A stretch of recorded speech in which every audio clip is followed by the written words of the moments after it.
कांग्रेस और बीजेपी ने दोनों ने संयुक्त रूप से, यहाँ तो लड़ रहे हैं लेकिन संयुक्त रूप से वहां पर नरेगा की कोई भी फाइल जाती है उस पर कमीशन, बिना कमीशन के 2-2 महीने 3-3 महीने तक फाइल पड़ी रहती है। केंद्र की भाजपा सरकार इधर से काफी है, इधर वाले इधर आरोप लगाते हैं, इधर वाले इधर आरोप लगाते हैं। केंद्र का बजट आया 33% नरेगा का बजट बढ़ोतरी कर दी, ऑनलाइन सिस्टम कर दिया। हमारे एक साथी कह रहे थे कि ऑनलाइन कर दिया, ऑनलाइन किसने कर दिया? ऑनलाइन लोग परेशान हो रहे, गांवों में हालत खराब है। जिला परिषद से हमारी चिखली पंचायत समिति है, उसका अब तक भवन नहीं बना है और आधा अधूरा बना हुआ है, बारिश हो रही है वो गिर जाएगा। अतिरिक्त सैंक्शन के लिए भेजा गया जयपुर, लेकिन अभी तक उसका नहीं। 6 महीने बाद संशोधन आता है, 2 साल से प्रयास कर रहे हैं, लेकिन जयपुर में भी अधिकारी बैठे हैं, 6 महीने बाद ऑब्जेक्शन लगा के भेजते हैं। आपको भेजना है 2 महीने में या मतलब 10 दिन में, 5 दिन में भेज दो तो इसका समाधान हो जाए।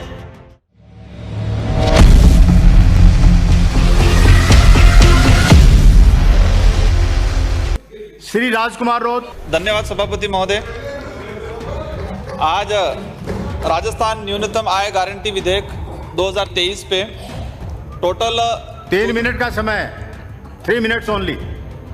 माननीय सभापति महोदय, किसी और का गुस्सा मेरे पे मत निकालना। बोलिए प्लीज। आपका माननीय सभापति महोदय, ये टोटल 34 लोगों ने संशोधन दिया है और इसमें से अधिकतर विपक्ष के हैं, इसके बाद पक्ष के हैं और हमारे जैसे क्षेत्रीय पार्टी से आए हुए लोग मुश्किल से हम 1 या 2 लोग हैं।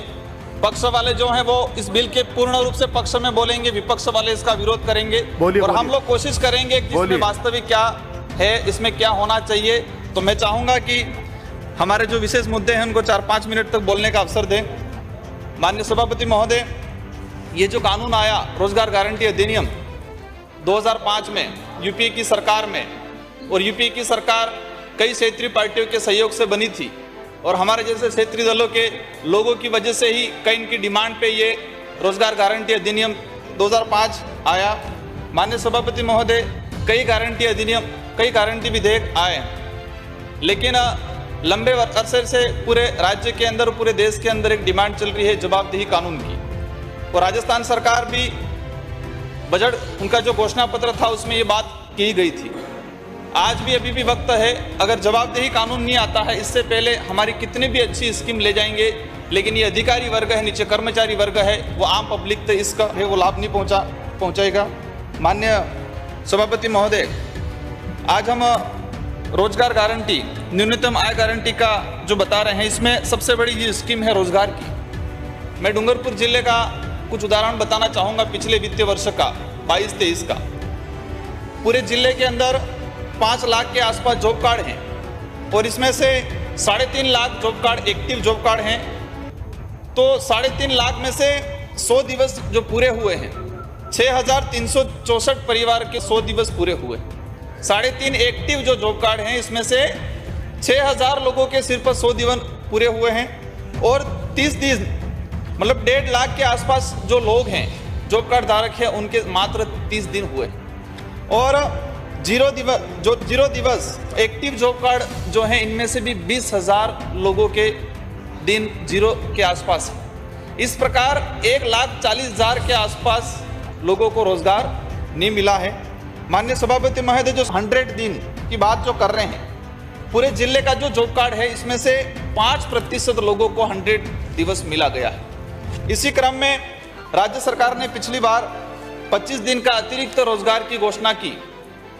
माननीय मुख्यमंत्री महोदय ने पब्लिक के हित में, गरीबों के हित में ये स्कीम लागू की, मानते इस बात को हम, लेकिन ये धरातल पर किस हद तक पहुंच रहा है, इसका मैं मेरे डूंगरपुर जिले का जो बताना चाहूंगा। 3,880 जॉब कार्ड जारी हुए 25 दिन के अतिरिक्त जॉब कार्ड के लिए, मतलब 3,880 जॉब कार्ड ही जारी हुए। और ये जो 5.5 लाख के आसपास जो जॉब कार्ड हैं, इनमें से 57 परिवारों को अतिरिक्त पूरे 1 साल के अंदर 57 परिवारों को रोजगार मिला है। 5.5 लाख के आसपास जॉब कार्ड हैं, एक्टिव जॉब कार्ड 3.5 लाख से ऊपर हैं और 25 दिन का 1 साल के अंदर अतिरिक्त रोजगार हमने 57 परिवारों को दिया है। ये स्थिति है, हम लोग यहाँ बहस कर लेंगे, लेकिन नीचे धरातल पे क्या हो रहा है। इसलिए जवाबदेही कानून, लोग परेशान होते हैं रोजगार गारंटी में, लोकल लेवल पे वार्ड पंच है, सरपंच है, वो राजनीति करते हैं, उनके मिलने वाला है, ये है वो है, इस तरह से स्थिति बनी हुई है। आज माननीय सभापति महोदय, डूंगरपुर जिले में काफी स्थिति खराब है। यहाँ पर लॉबी में बैठे हुए कई आईएएस वहां कलेक्टर रह के आए हैं। आज डूंगरपुर जिले में जिला प्रमुख जिला परिषद से रोजगार गारंटी या ग्रामीण या पंचायती राज की योजना एरिया में क्रियान्वित होती है। वहां पर हमारे जिला प्रमुख बिठाए, कांग्रेस और बीजेपी ने दोनों ने संयुक्त रूप से, यहाँ तो लड़ रहे हैं लेकिन संयुक्त रूप से वहां पर नरेगा की कोई भी फाइल जाती है उस पर कमीशन, बिना कमीशन के 2-2 महीने 3-3 महीने तक फाइल पड़ी रहती है। उस सरपंच उस ठेकेदार या सचिव आता है, वहां कमीशन देता है तो निकलता है। इस तरह से पूरे जिले में स्थिति बनी हुई है। माननीय सभापति महोदय, मैं इस पे ज्यादा नहीं कहना चाहूंगा। इस कानून में प्रावधान किया गया है और पहले भी प्रावधान है कि 25 दिन के अंदर अगर रोजगार की डिमांड की है और उसको रोजगार नहीं मिलता है तो उसको बेरोजगारी भत्ता मिला जाएगा। माननीय सभापति महोदय, मेरे 3 मिनट हुए, मैं 2 मिनट ज्यादा बोलूंगा। 15 दिन तक अगर इसको आवेदन करने के 15 दिन के अंदर अगर नहीं मिलता है तो बेरोजगारी भत्ता मिलेगा।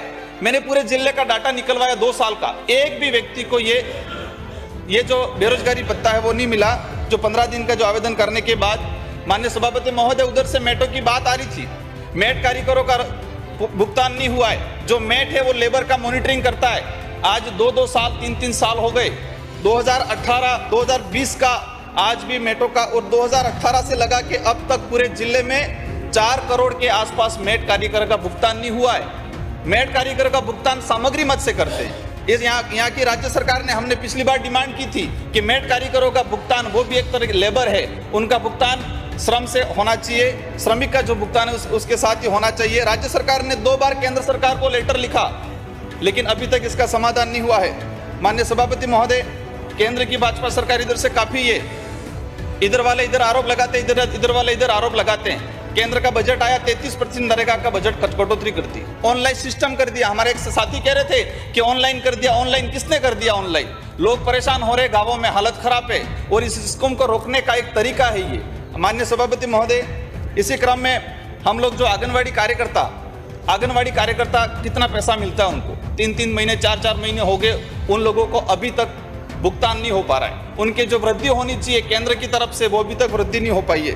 माननीय सभापति महोदय, ये जो योजना है वो योजना क्रियान्वित होती है पंचायत समिति जिला परिषद से। हमारी चिखली पंचायत समिति है, उसका अब तक भवन नहीं बना है और आधा अधूरा बना हुआ है। बारिश हो रही है, वो गिर जाएगा। हम लोग यहाँ अतिरिक्त सैंक्शन के लिए, परमिशन के लिए भेजा गया जयपुर, लेकिन अभी तक उसका नहीं। 6 महीने बाद संशोधन आता है। 2 साल से प्रयास कर रहे हैं लेकिन जयपुर में भी अधिकारी बैठे हैं, 6 महीने बाद ऑब्जेक्शन लगा के भेजते हैं, फिर वापस इसका रिप्लाई भेजा जाता है, फिर वापस 6 महीने बाद। आपको भेजना है 2 महीने में या मतलब 10 दिन में, 5 दिन में भेज दो तो इसका समाधान हो जाए। जो बिल्डिंग, जिस बिल्डिंग पे 2 करोड़ रुपया लगा हुआ है, वो बिल्डिंग इस बार नहीं बनी, बारिश आएगी वो खत्म हो जाएगी। तो इसका जो भी सोल्यूशन तो होना चाहिए। माननीय सभापति महोदय, इसी अनुरूप पंचायत सहायक की भर्ती की आज पूरे जिले के अंदर 142 पद खाली पड़े हुए, उनके जो लगे हुए हैं उनका भी जो जिस तरह से उनको मानदेय मिलना चाहिए वो नहीं मिल रहा है। और 142 जो पद खाली, इस सरकार की जिम्मेदारी बनती है डिमांड पर नहीं है, ये तो माननीय सभापति महोदय, डिमांड पर बहस नहीं हो रही है। इसी क्रम में अभी बात चल रही थी और हमारे सबके लिए शर्मसार करने वाली घटना है मणिपुर की घटना। भले ये बिल का विषय नहीं है लेकिन हमें इस मामले में सोचना पड़ेगा और इस सदन के माध्यम से मैं मांग कर रहा हूं महामहिम राष्ट्रपति महोदय से कि मणिपुर के अंदर राष्ट्रपति शासन लागू की जाए, क्योंकि सरकार फेल हो रही है। इसी क्रम में ये जो मैंने संशोधन दिया है, मेरे जो सुझाव हैं उसमें उन सुझावों को लेते हुए संशोधन वापस लेता हूं। धन्यवाद। जोहार।